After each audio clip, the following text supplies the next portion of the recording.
Hello and welcome to the channel. So we've got part 2 of this Novanex U50 solid state amp, and I've got the board out here, you can see, because we've got to get some parts ordered. And the first thing we notice if we look at this board is that at some time that's been rather damp, and that's going to need some cleaning. You see we've got some corrosion on the screws, but all the traces here, we've got this corrosion on there. So that's the first job. We've got to clean that up. We've got to get these capacitors out because we've got to order some more. We need to measure them up and make sure that we get the lead lengths correct so they fit into the board properly. We've got these two 4700s and a 2200 here. We've also got some smaller capacitors to change, and if you remember, if you watched part 1, if not then I'll tell you, this amp had a fault on the tremolo, and we're looking in this circuit area for that. So the first thing is to get some alcohol and clean up this board.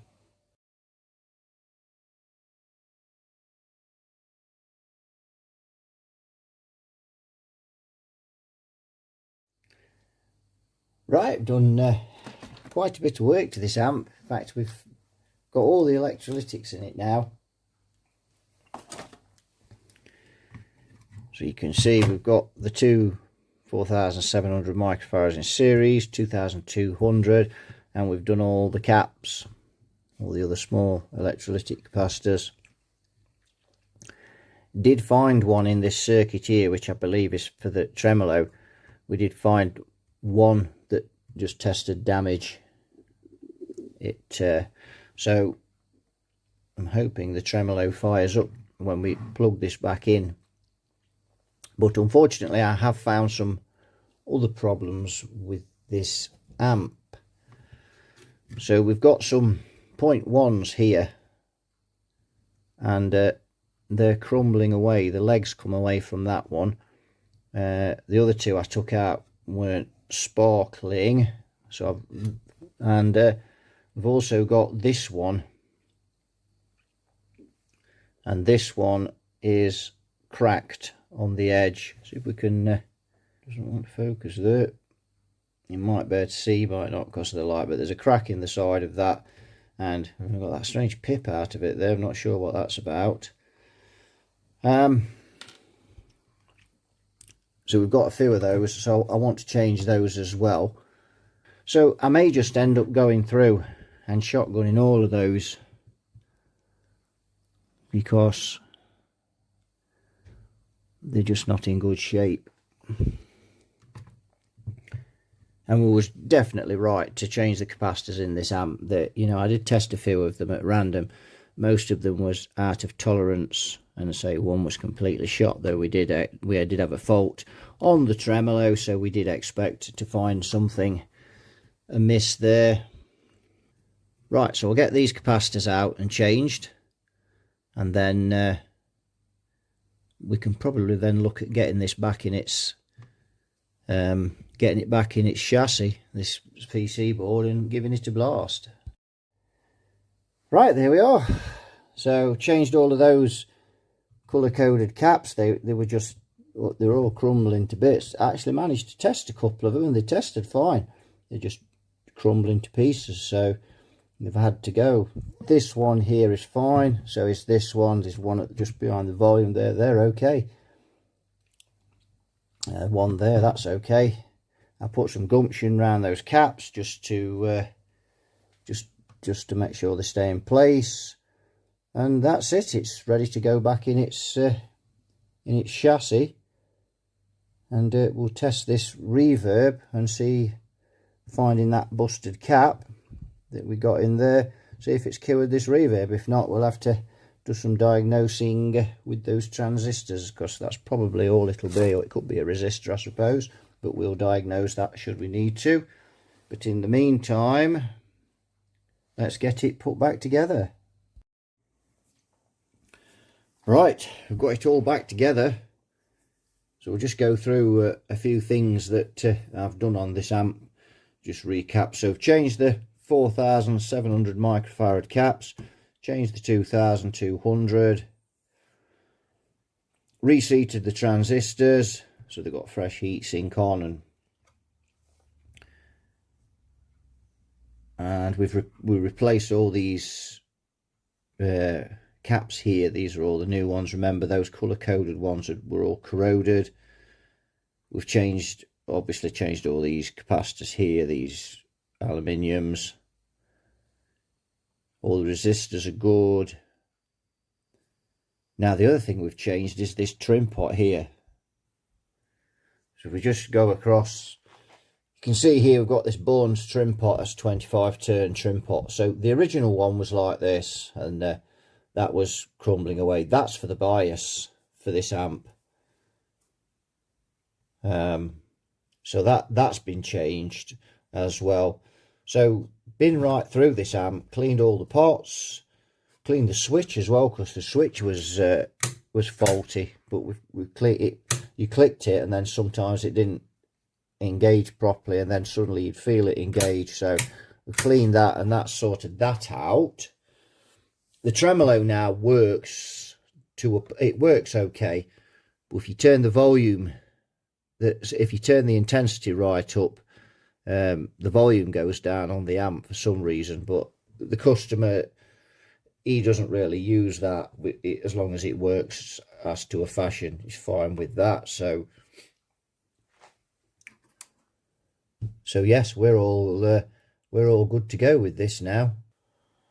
Thing's just gone charging past at 90 miles an hour. Not sure what that was about, but I think she's going to use the tray. So yeah, so that's all pretty much done now. We've just a bit more testing to do, and I've been experimenting with the bias on this amp, because the trim pot that it had got in there, I'm not sure, there was no way of adjusting that, so I don't know quite how they got those. But this amp wasn't very loud.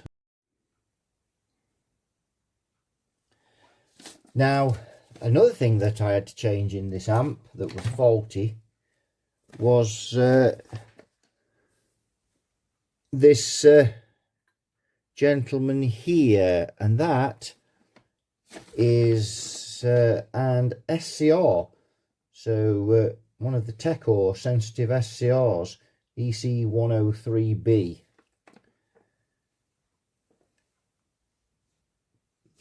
That was measuring iffy. I took that out, tested it. These transistors seem to be running a bit hot, so I had a bit of a check round. That was faulty, so I actually ordered some of those, and they came from Langrex, not off eBay, but from Langrex.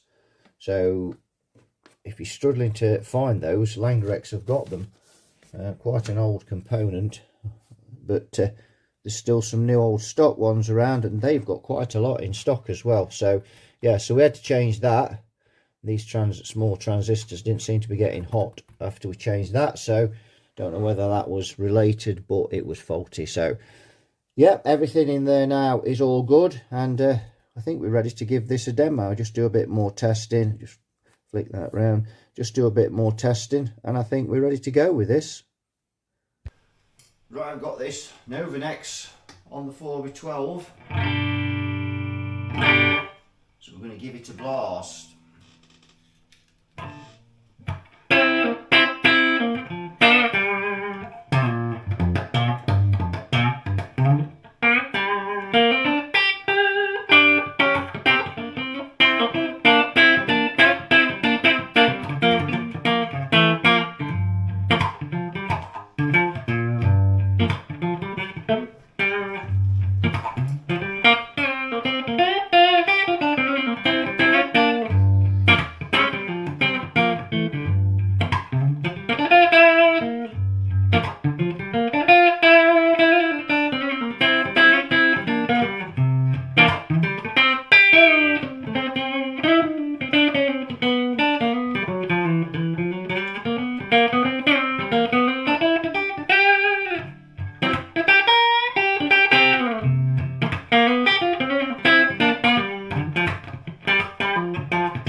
So there we go.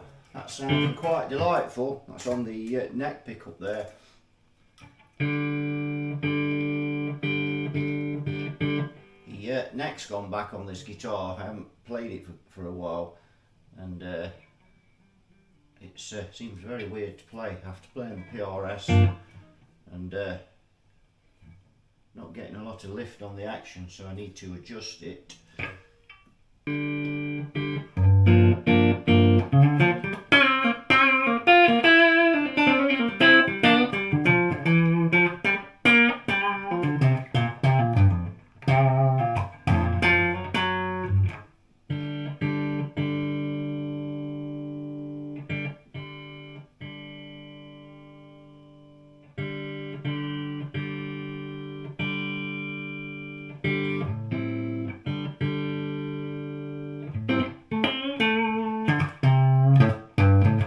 So it's gone to the bridge pickup, so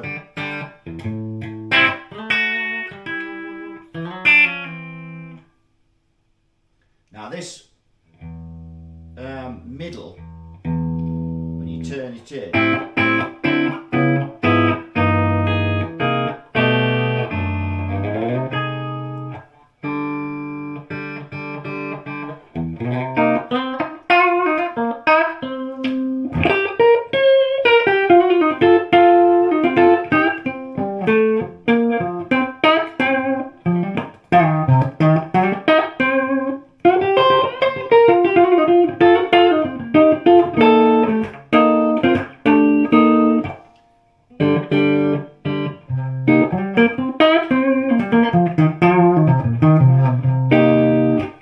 very middly with that, in almost nasally, but not to the point of nasty nasal. So it's quite a nice tone. I do prefer it with just a smidgen of that middling.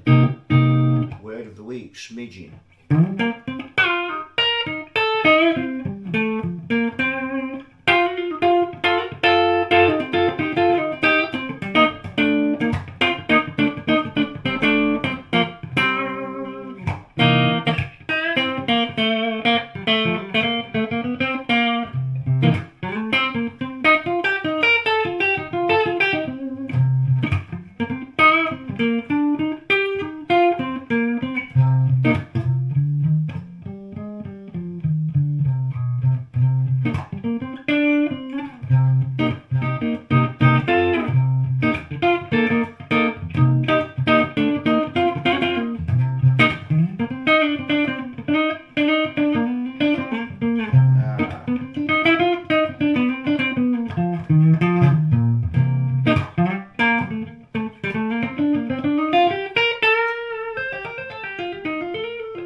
sound control on here. You have to be a bit careful with this. It really does wind up the gain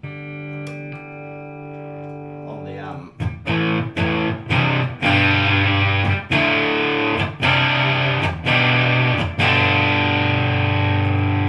So can we get a sound out of this, a decent distortion sound? Let's lose some bass.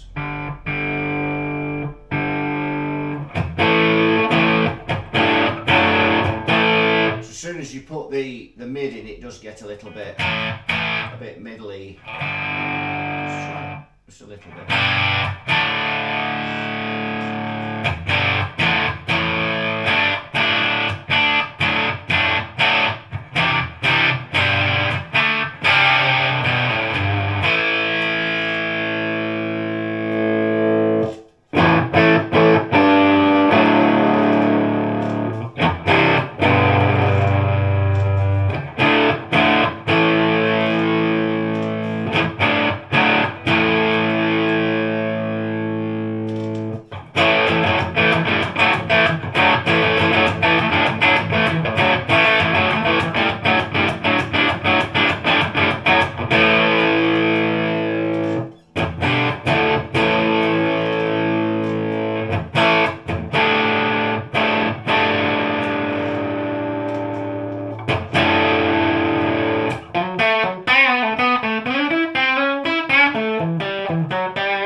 So yeah, that's not the best distortion, but then none of these solid state amps from this era did, you know, they never had, and the customer just wants this as a pedal platform, so yeah, it won't, I doubt if he'll be using that. So the tremolo,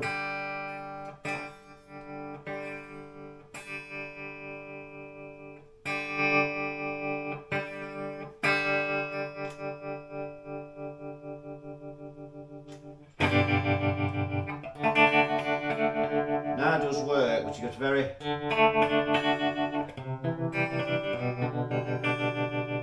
compressed.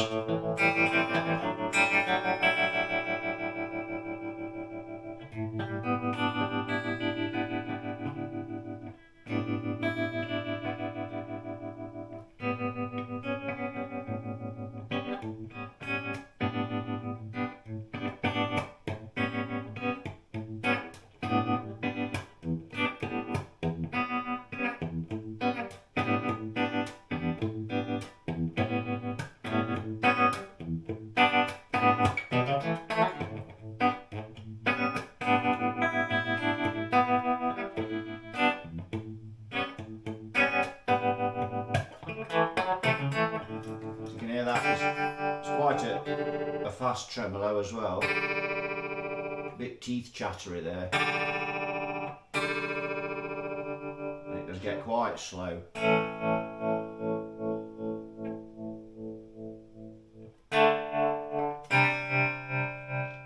If you turn it full up, it knocks the volume down, so compressed. But at least it works now, and I don't know whether that's a design flaw, you know, in there or what. It's and this is the thing that, you know, again, the customer's probably not going to use that, and so, you know, to keep delving in there endless, and I could change all the transistors and everything and find it's still the same. So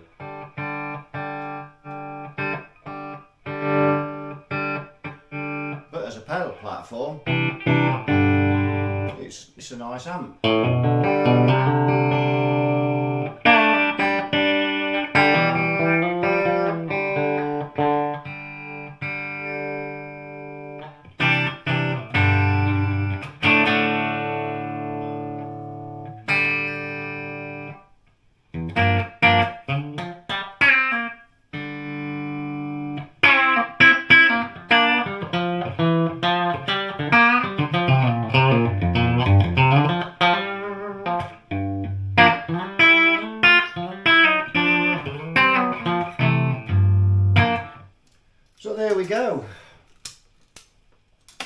of a difficult one, this. Unfortunately we lost some of the clips for this video, which was a bit disappointing, but it happens from time to time when you're filming. It's just, you know, clips just get deleted, lost, or whatever. It's sometimes you can't explain why. Sometimes the camera just switches off when you're recording. But anyway, we're finally there with it. So the biasing on this, as I said, I'd been experimenting with a bit, because this amp wasn't very loud at all,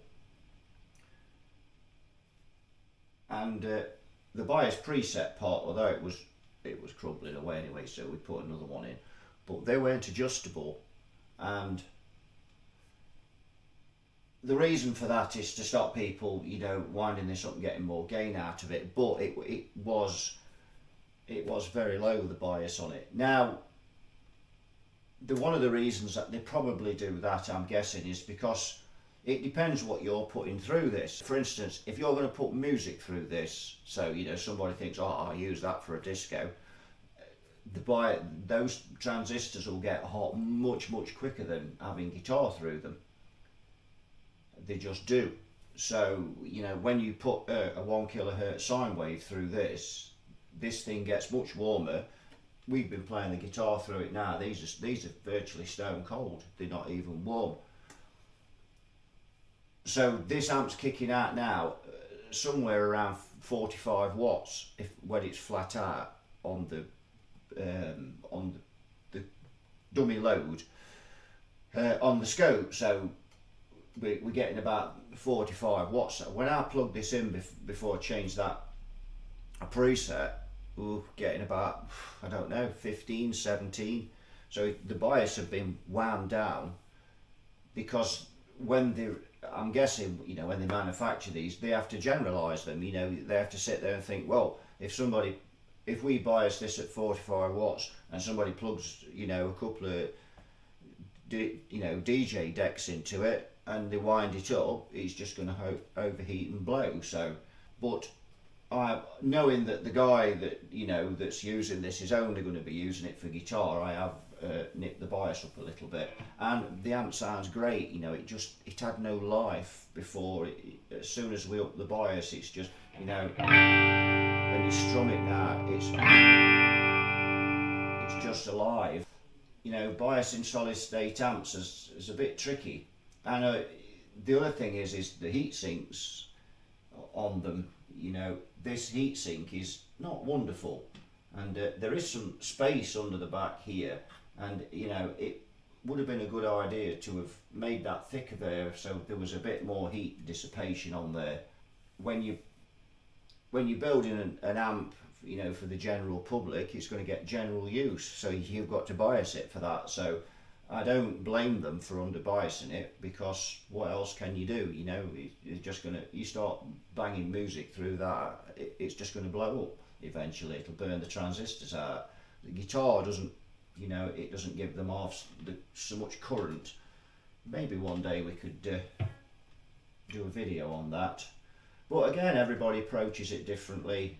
You know, when I set amps up, I set them up as a guitar player for guitar players. If you're a tech that doesn't play guitar, then you're going to set things up generalised, and that's perfectly understandable. Anyway, enough waffling from me. So that'll do it for this one. So thanks for watching. You all take care, and I'll see you all in the next video. Bye bye for now.